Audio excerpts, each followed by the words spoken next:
வணக்கம். Welcome to Ammachi's kitchen. இன்றைக்கி நம்ம பார்க்க போகிறது பால் பாயசம். விசேஷமான நாளெல்லாம் வச்சு சாமிக்கு படைக்கிறதுக்கு ரொம்ப நல்லாயிருக்கும். வாங்க பார்க்கலாம். பால் பாயசத்துக்கு தேவையான பொருட்களை பார்க்கலாங்க. 1/4 லிட்டர் பாலை நல்லா பசும்பாலை காய்ச்சி வச்சுருக்கோம். இது மைதா மாவு 1.5 ஸ்பூன் போட்டிருக்கோம். இதை பாலை ஊற்றி கலந்துக்கலாம். அப்புறம் காட்டுறேன்.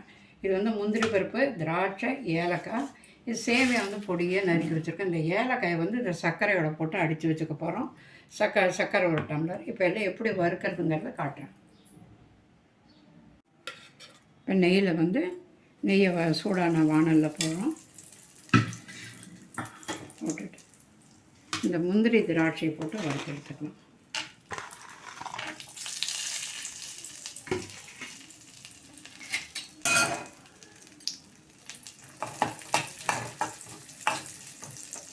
சிம்மிலேயே வச்சுருக்கேன்.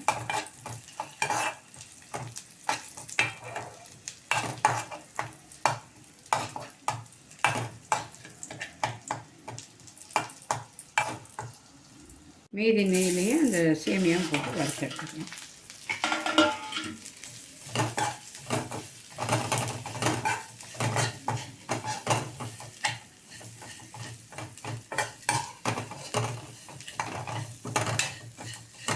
வச்சுட்டு அதில் பாலை ஊற்றிடலாம்.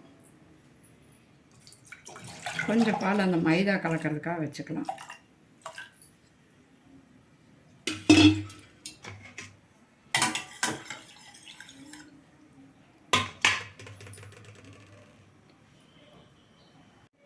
கொஞ்சம் பாலோட தண்ணி கொஞ்சம் கலந்துக்கலாம்.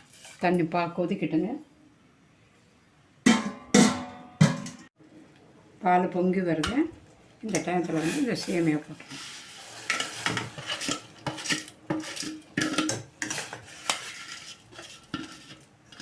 கொஞ்சம் வேகட்டும்.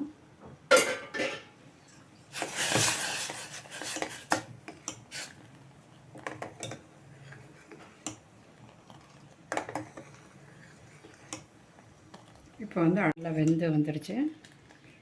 இப்படி சந்தேகம் வந்தால் கையில் எடுத்து மசிச்சு பாருங்கள். இந்த மாதிரி மசிக்கணும். மசிஞ்சிடுச்சு. இப்போ சர்க்கரை போடலாம். சர்க்கரை போட்டிங்கன்னா கொஞ்சம் தண்ணி விடும். அப்புறம் கொஞ்சம் பார்த்து செஞ்சுக்கோங்க.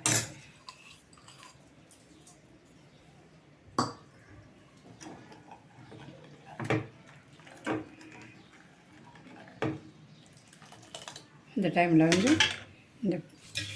இந்த பால் எடுத்து வச்சுருக்க இல்லைங்களா, அது அந்த மைதா மாவில் போட்டு நல்லா கரைச்சி கட்டி இல்லாமல்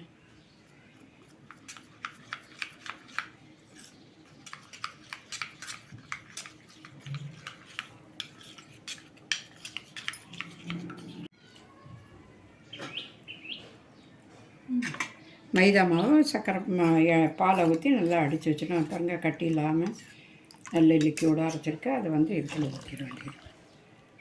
ஏன் இந்த மைதா மாவு போடுறோன்னா பாயசம் கொஞ்சம் திக்காக வரும். அதுக்கு தான்.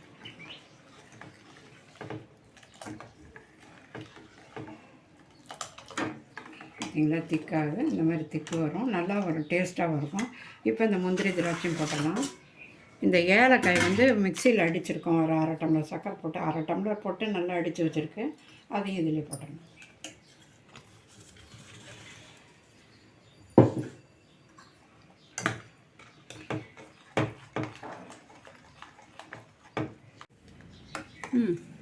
இப்போ பாயசம் ரெடி ஆச்சு. பார்த்திங்களா, நல்லா திக்காக வந்துடுச்சு. இன்னும் கொஞ்சம் நேரம் ஆகும், இன்னும் கெட்டியாகிடும். நல்லா இந்த பதம் போதும். இப்போ அடுப்பு ஆஃப் பண்ணிடலாம். பவுலில் மாற்றிடலாம். சாமிக்கு நைவேத்தியத்துக்கு பால் பாயசம் ரெடி. இது பௌர்ணமி மற்ற நாளுங்களெல்லாம் செஞ்சு சாமிக்கு படைக்கிறது ரொம்ப விசேஷம். ரொம்ப நல்லாவும் இருக்கும்.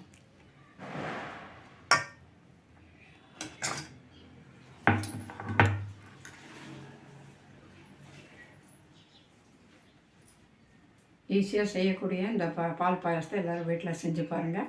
நல்லா இருந்தால் பாராட்டுங்க. சப்ஸ்கிரைப் பண்ணுங்கள். நன்றி, வணக்கம்.